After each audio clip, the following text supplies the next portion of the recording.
This is how I make wood when wood's not there.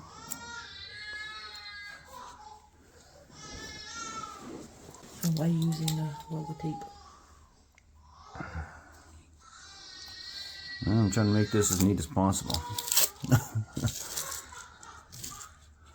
And just to prevent further spread of what's not supposed to be there.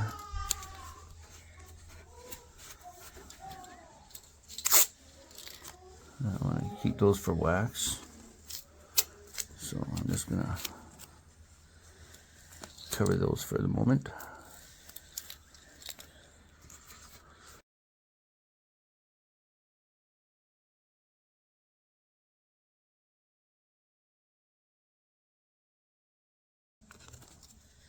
I'm going to do this in two parts. I'm actually going to do this with wood epoxy, and then we're going to do a hard wax. Okay, that seems quite flush, so I'm going to cover that. Okay.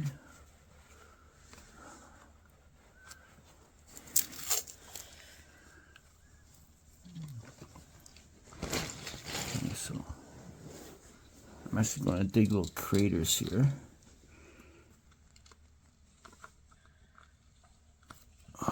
These will act as anchors for my wood epoxy so it doesn't fall out.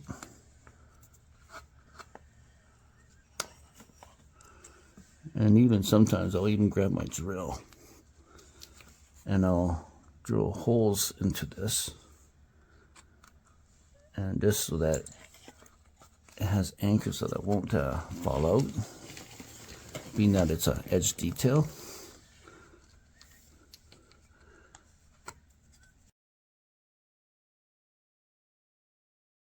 Making my own holes. Don't really need much, you just need some to help anchor. Okay, so that's pretty. This stuff here is really good. It bonds really very well to wood surfaces, and it makes it kind of get close to color, but without going too dark. And then I adjust my stain accordingly to match this color here.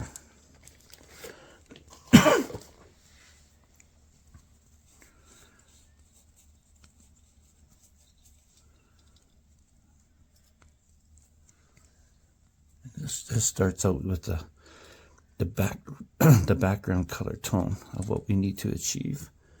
And it also covers some of the red that they've already put in. I scraped most of it off.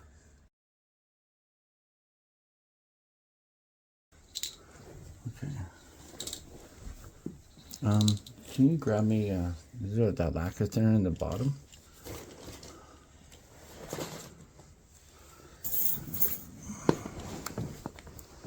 Okay, so I'm just gonna pad this in.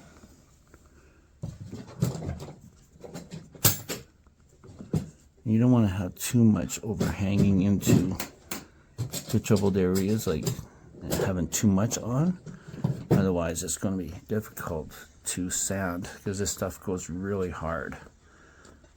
Okay, so I'm just creating the form of what I need. And getting it while it's still nice and soft.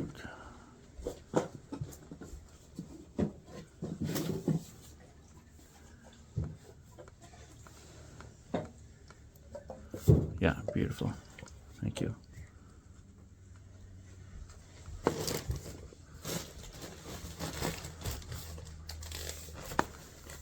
I'll show you in a second what I'm doing here.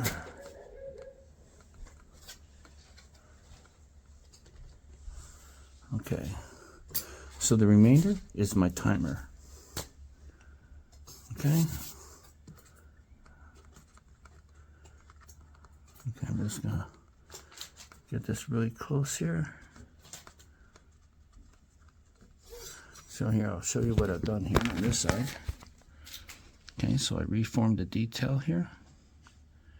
And it should be good to go for me to trim this off when it gets to a right curing stage. Thanks, Ed. Okay, so obviously I didn't cover everything on purpose. We'll use the hard wax sticks for the smaller parts that you see. Okay, so you always tear away from your spot that you're trying to cover. Okay, so it's starting to cure up a little bit. It's starting to get a little harder. Let's get rid of that ball. Okay, so normally I use paint thinner, but this time I'm using lacquer thinner, just so it doesn't adhere. It doesn't stick onto my spatula that I'm using. I'm just making it nice and flat. You can hear this starting to get hard. Okay. This makes it an even flat surface. I'm just going to be taking most of this off anyways.